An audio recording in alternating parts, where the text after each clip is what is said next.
지난해 세수 펑크가 56조 4천억 원이나 발생했고 올해 상반기 국세가 지난해보다 10조 원가량 덜 거쳤습니다. 2년 연속 세수 펑크가 확실시됩니다. 이것도 이전 정부 탓입니까? 그럼 지금은 문재인 정부 7년 차란 말입니까? 최근 증시가 매우 위태롭게 출렁거렸습니다. 급락과 급등을 거듭해 투자자들은 가슴을 졸여야 했습니다. 외부 변수가 많아 아직도 마음이 안 놓입니다. 중동에서 긴장감이 높아지며 세계 증시 모두 크게 흔들립니다. 우리 경제에 미칠 악영향도 우려가 큽니다. 윤석열 정부가 못하는 것을 나열하면 밤을 새야 할 판이지만 특히 경제는 엉망진창입니다. 앞으로 충격이 가해질 때 어떻게 버틸지 우려가 됩니다. 최근 한덕수 총리가 정부 출범 당시 우리가 물려받은 경제를 봤을 때 우리나라가 망할 수도 있겠구나 그런 생각을 절실하게 했다라고 말했습니다. 정말 어처구니 없는 말입니다. 외환위기나 코로나 같은 위기 상황도 아닌 평시에 이렇게 경제를 많이 망가뜨린 정부 총리가 할 말은 아닙니다. 몇 개만 살펴봅시다. 윤석열 정부가 들어서 1년을 운용한 2023년 경제 성장률이 1.4%입니다. 이는 대한민국 70년 경제사에서 6번째로 낮습니다. 나머지는 외환위기, 금융위기, 석유파동 등 위기 때였습니다. 도대체 무슨 위기가 발생해서 이런 일이 생겼을까요? 윤석열 정부가 들어선 것이 바로 위기였던 것입니다. 이 경제 성장률로 일본에게 25년 만에 역전당했습니다. 참으로 장한 친일 정부답습니다. 1인당 국민소득, 즉 GNI는 국민생활 수준을 나타내는 지표입니다.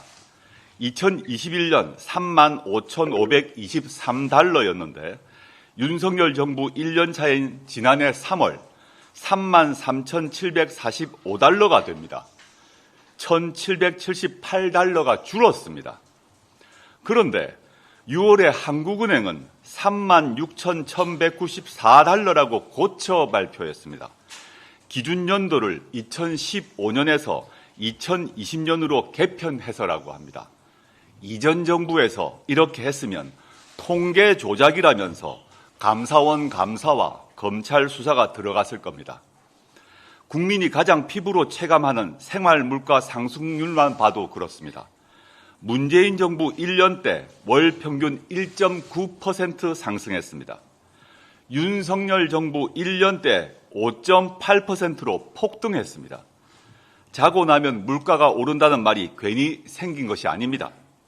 수출을 보면 문재인 정부 1년 때 월 평균 12.8% 증가했는데 윤석열 정부 1년에는 마이너스로 돌아서서 6.2% 감소합니다.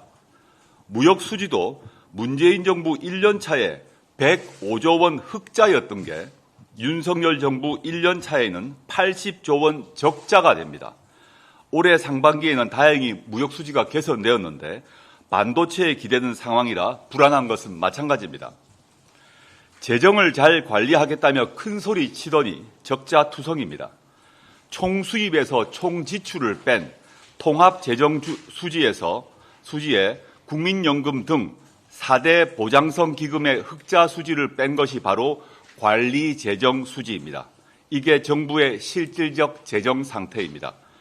지난 5월 말 기준 74조 4천억 원 적자를 기록했습니다. 집계를 시작한 2014년 이후로 코로나 때인 2020년에 이어 역대 2위입니다. 지난해 세수 펑크가 56조 4천억 원이나 발생했고 올해 상반기 국세가 지난해보다 10조 원가량 덜 거쳤습니다. 2년 연속 세수 펑크가 확실시됩니다. 이것도 이전 정부 탓입니까? 그럼 지금은 문재인 정부 7년 차란 말입니까? 이 정부는 보수라서 경제는 잘할 것이라고 강변했습니다. 진짜 보수는 시장 중심, 경제 자유 확대를 가치로 내세웁니다. 윤석열 정부는 그 가치에 맞게 행동하고 있습니까? 전혀 아닙니다. 걸핏하면 가격이 높네 낮네 하며 시장에 개입합니다. 예금과 대출 금리를 올리라 내리라 하고 인사에 관여하는 등 금융시장에 개입합니다. 신관치라는 말이 나옵니다. 이 정권 실세라는 이복현 감사원장은 관치에 화신이 된 듯 굴더니 위메프 사태가 터졌는데도 손도 못 쓰고 수사 운운만 합니다. 걸핏하면 경제인이나 기업을 수사하고 압수수색하고 구속시킵니다. 일타 강사가 돈 많이 번다고 수사를 합니다. 그게 보수의 가치입니까? 보수가 경제를 잘 한다고요? 주변의 아무 기업인이나 소상공인에게 물어보십시오. 윤석열 정권은 양두구육, 표리부동, 보수의 탈을 쓴 검찰 독재 정권, 그리고 1% 부자만을 위한 카르텔 정권에 불과합니다. 그리고 경제, 물가, 재정관리 모두에 무능한 경제 폭망 정권입니다. 정말 나라가 걱정됩니다.